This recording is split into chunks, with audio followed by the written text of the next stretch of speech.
Hi, everybody. Welcome to the third episode of the Skull Cole Show. I am your host, Cole Smith, and we are going to be kind of going over some of training camp, some nuggets that have been going on the past week since guys have reported.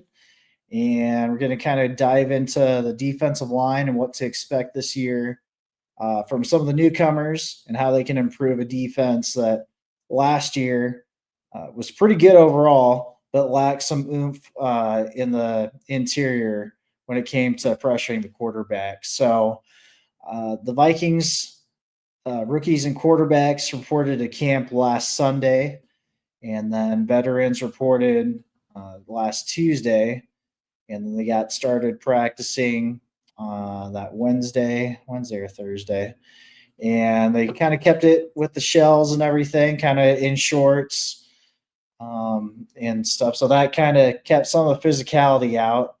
But from all reports last week, JJ McCarthy was looking really good, and we had reports that him and Jordan Addison and him and TJ Hawkinson had developed some good chemistry even before Justin Jefferson left with his hamstring strain, which doesn't appear to be serious, but sounds like the Vikings kind of want to play that cautiously. We still have about a month and a half before week one kicks off. And with Jefferson's history from 2023, I don't want to risk anything with the star player. So right now, it's looking pretty good for McCarthy on Saturday, first day in front of fans. He was looking really good in red zone drills and 11 on 11 drills. Had several touchdowns, including a 60-yard touchdown to Jordan Addison that you may have seen on social media. So that was last week. I'm not going to go over too much of that because nobody was in full pads, and we're almost to the middle of this current week, which saw guys get into pads for the first time on Monday. And with that, we were able to see more of the players along the trenches get involved, really show off the physicality for the first time. The Vikings made several additions this offseason to both offensive and defensive lines, particularly the interiors. So this is kind of outside of JJ McCarthy. I'd say this is probably the spot where the most intrigue for fans and media members alike are kind of paying attention is the trenches on both sides. So we're kind of going to go over some of that today and what we can expect moving forward and how that can affect the Vikings as a whole. So like I said last year, we did not see a super complete pass rush from the Vikings interior defensive line. So with that, kind of going to go over some of the news from today as far as the defensive linemen go and kind of go from there. So Jonathan Allen and Javon Hargrave were out. Those are the two free agent acquisitions that the Vikings added this year. They, at least Hargrave, was said to have had a very disruptive day on Monday in the first padded practice.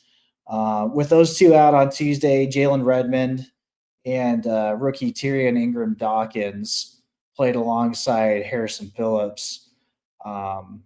Ingram Dawkins kind of played all over the defensive line last year at Georgia, actually throughout his whole career. He's a 6'5", 276-pound defensive lineman. Play inside, can play outside. We'll see exactly where Brian Flores wants to line him up at.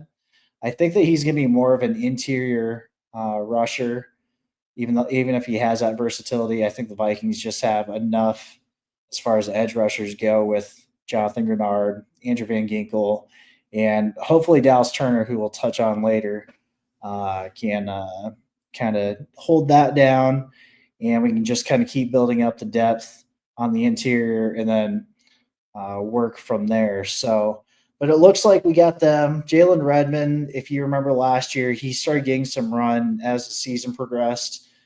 He had some really nice stops in the Atlanta game. He just kind of has a really quick burst off the defensive line. He's just able to kind of wiggle his way through and kind of blow up some run plays. Um, as far as that goes. But I think the biggest thing that fans are really looking forward to, it's not so much um, disrupting run plays. Like I just kind of talked up Jalen Redmond for doing that. But what fans want to see this year is kind of an interior pass rush. And that's kind of crazy to think about because the Vikings had a very good pass rush last year. But between Grenard and Van Ginkel, those two had 23 and a half of the Vikings' 48 total sacks. But from the interior pass rush, they didn't have quite the output from their defensive linemen. Their biggest pass rusher from the inside was actually Jihad Ward, who was a linebacker, and the Vikings lined him up on the interior of the defensive line. Most of his snaps came not only on pass rush downs, but lined up over guards and centers. And his pressure rate was over 10%. And that's much higher than the likes of Jerry Tillery, Harrison Phillips, who will be starting this year still, and Jonathan Bullard. So, like Jerry Tillery, his pressure rate was the highest of those three defensive linemen. He had a 5.5% pressure rate last year. Harrison Phillips 4.7, and Jonathan Bullard 2.7%. Now these guys are all staunch run defenders. Nothing wrong with that.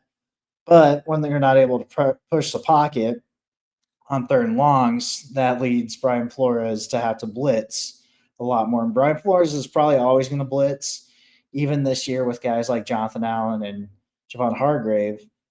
We're still going to see a lot of blitzes, but the necessity to blitz, especially against teams like Detroit and the Rams, who took advantage of voids downfield in coverage with extra guys being sent, hopefully we're able to generate more of a pass rush without having to send that extra pressure all the time because some teams are just going to be able to take advantage of that. And if the Vikings want to get as far as they want to go, they're going to have to be able to win in more ways than just we blitz. And if we can't get home, there's not much we can do about it. So we're going to have to see a lot more from the interior defensive linemen. So that's why you bring in guys like Jonathan Allen and Javon Hargrave. Now, Hargrave, since 2021, he actually has the highest pressure rate among defensive tackles in the NFL, even though he missed most of the 2024 season. His 14.3% pressure rate is the highest among all defensive linemen. Jonathan Allen's has actually regressed a little bit in each of the past four seasons. He had a very high 14.2% pressure rate in 2021, then 10.6% in 2022, 9.2% in 2023, and then 8.5% in 2024. Now, he also missed some time with a pectoral injury, which kept him out of most of the season. But because of their playoff run, Allen was activated for that. But with that, Allen was still able to produce pretty early on. He was able to pressure the quarterback still. So pre-injury, he still had some games he kind of fell off a little bit before the injury.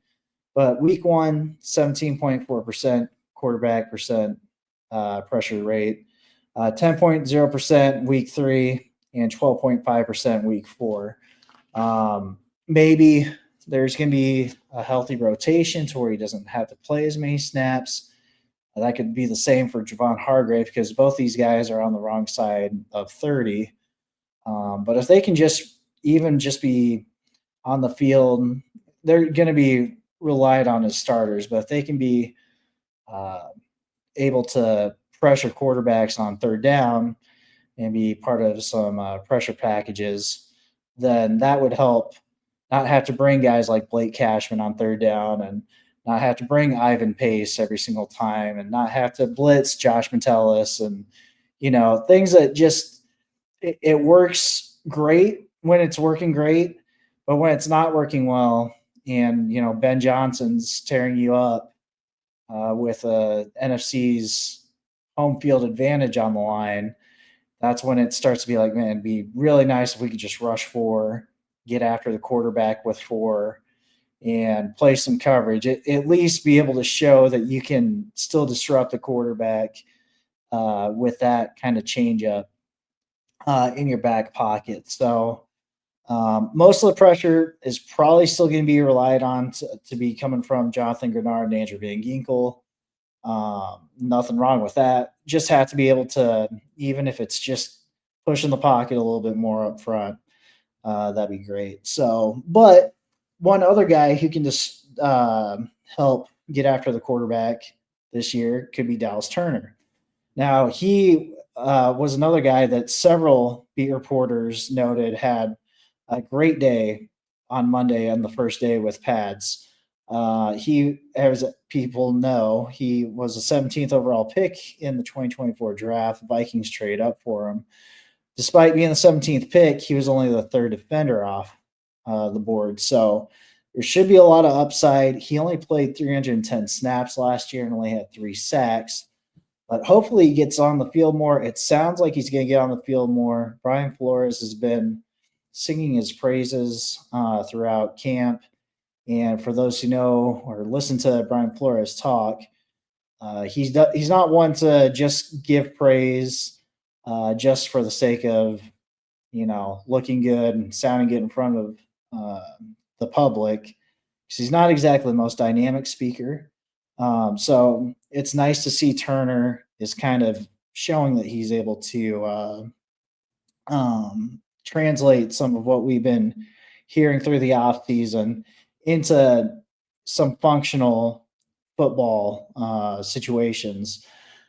Now, does that mean that Turner's going to have to replace Jonathan Grenard and Andrew Van Ginkel to get on the field? Perhaps at times, but I think that we might see Turner actually get on the field alongside both Grenard and Van Ginkel in 2025. Alec Lewis of The Athletic noted that the Vikings have been trying to line him up kind of all over the field. They were doing that in minicamp. It sounds like that's been continuing through training camp. Flores said that he viewed those 3 edge rushers as kind of 3 starters, as opposed to stacking them up alongside each other as part of a depth chart. So don't know if he was trying. Like I said, he's not one to really try pumping up guys if they don't deserve it, but it's still kind of hard to tell exactly if he truly feels that way. But I guess we'll find out. It sounds like they're trying to get Turner on the field, and it sounds like Turner's been kind of answering the call so far. So if Turner can kind of be a more disruptive force, kind of like Jihad Ward kind of was as that interior rusher, this would still provide the Vikings some not so much. I mean, it's position flexibility for Turner because he's an edge rusher. If you can line him up all over, kind of like Micah Parsons, that's great. But also throws off opposing offenses just from a personnel look. Just seeing 3 edge rushers being deployed on the other side of the field, not knowing exactly what formation they're going to line up in, because if Turner is able to show that he can be disruptive from multiple places on the field, that's just one more guy that the Vikings can use as a Swiss Army knife, because Andrew Van Ginkel was lined up all over the field last year. He dropped into coverage 205 times over the course of last season. And so if you're able to show an offense multiple looks with the same personnel groupings, that makes it really difficult for offensive coordinators to game plan for you. As opposed to this is the other side of the ball. But back in the day, for those who remember, when the Vikings would put Joe Webb in in 2013 at wide receiver, everybody knew it was going to be a run play. And so I'm not saying that Dallas Turner is the equivalent of Joe Webb on the defensive side of the ball, but if the viewer can tell what's going to come, you can kind of assume that a defender, defensive coordinator, etc., can figure out what's about to be called on the field. So I just think that it's just kind of reassuring to hear that these guys are um, kind of bringing it to the field. I know it's still just training camp. It's not even a preseason game. Nothing truly counts until the season starts. But when you hear guys getting hyped up and then they're kind of showing up for people to see, that's a good sign. That's a sign that we're going in the right direction. It'd be one thing if you're getting hyped up and then guys like Irv Smith Jr. or LaTroy Guion of years past, where you hear about all this talent and then it's like every reason for them not to be on the field, or you're making excuses for guys not showing up in camp. At least now we're kind of seeing that these guys are there, able to kind of build on some of the hype. Doesn't totally mean anything, but it's better than the alternative. So just a few other notes, because I haven't been at camp. I'm kind of at the mercy of just what I'm seeing on Twitter and from other beat reporters and stuff like that. But some other highlights, just random guys around the roster that I've been hearing about. Dwight McGlothern, he was undrafted corner last year who had a really good training camp. He had a big interception return in the preseason game at Cleveland last year. He made the roster, didn't make a ton of noise as a rookie, but we're hoping that he can kind of maybe fight for some more playing time this year. That cornerback room kind of seems a little bit wide open. The coaching staff's kind of talking it up, but I'd say as far as everything besides the quarterback position, that cornerback probably remains kind of the biggest question mark on the team. But anyway, McGlothern, he's had 2 interceptions in the past 2 days. And on top of that, he also had a pass breakup that was deflected in the air and intercepted by Jay Ward. McGlothern kind of has a really good frame. He seems like a really popular guy on the team. If you listen to interviews and press conferences, guys will refer to him as Nudie. I don't know exactly why he got that name, but when they say Nudie, they're talking about Dwight McGlothern. Other cornerbacks to kind of note, Isaiah Rodgers, he's been kind of out with an undisclosed injury. They might have updated that on Tuesday with what the injury was, but with him out, Jeff Okudah, that the free agent acquisition this year, he was the former 3rd overall pick of the 2020 draft. He's been getting some run with the ones. He's been, from everything I've been hearing, he's been physical with the receivers before Justin Jefferson left with his injury. Apparently, Okudah had been getting very physical on the line with him and Jordan Addison. That's good because it seems like when corners have been getting physical, like in week 18 last year, that's kind of when the Vikings receivers can kind of get taken out of games. We're hoping that we're able to kind of take advantage of that more this year, but if they can see it in practice, hopefully that's good for them to be able to learn from it, be able to translate into games, kind of be able to develop some counter moves before waiting for a game situation to see it for the first time. Mekhi Blackman, I heard that he was getting in with the ones some more this week. Sounds like he had been kind of only with the 2s last week. So good to see him. He missed last season with an ACL tear. I thought he was promising as a rookie in 2023.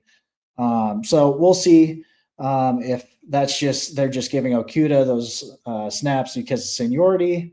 They're just trying to see if they can still untap that potential that made him the 3rd overall pick in 2020. Okudah is still only 26 years old, so we'll see. And And then it sounds like Josh Metellus and Harrison Smith were out today with veterans days off. So nothing really to worry about there. But in their place were Jay Ward and Theo Jackson. Theo Jackson's going to be counted on to play a much bigger role in the defense this season. So outside of that, it sounds like JJ McCarthy and Jordan Addison kind of continue to have their kind of continue to build their rapport together. From what I was seeing from clips online, McCarthy was finding Addison again today on Tuesday. We'll see if that can translate onto the field, and we'll see if Jordan Addison's looming suspension affects that chemistry at all. But good to see that for them. So besides that, I don't have a whole heck of a lot else. Really just wanted to touch on the interior defensive line today and just kind of go over some of the other notes. Gonna try being back next week with some more notes and everything. Next week are kind of ramping up to the first preseason game, which is crazy. We got the Hall of Fame game coming up on Thursday this week, and Vikings play the Texans on I think the 9th of August. So we're getting there. We're almost football season. It's kind of crazy. It's been a really fast summer, in my opinion. So, but yeah, look out for the defensive line as we keep seeing more padded practices. And I'd say that right now, that's where I'm keeping my eye on the most is interior defensive line. If they can be disruptive, make the defense even better than last year, I think the Vikings defense can be as good as any in the league and be able to compete with any offense that they see, whether that's week 1, week 8, in the playoffs, possibly the Super Bowl. So thanks again, guys. We'll see you next week. Skol Vikes.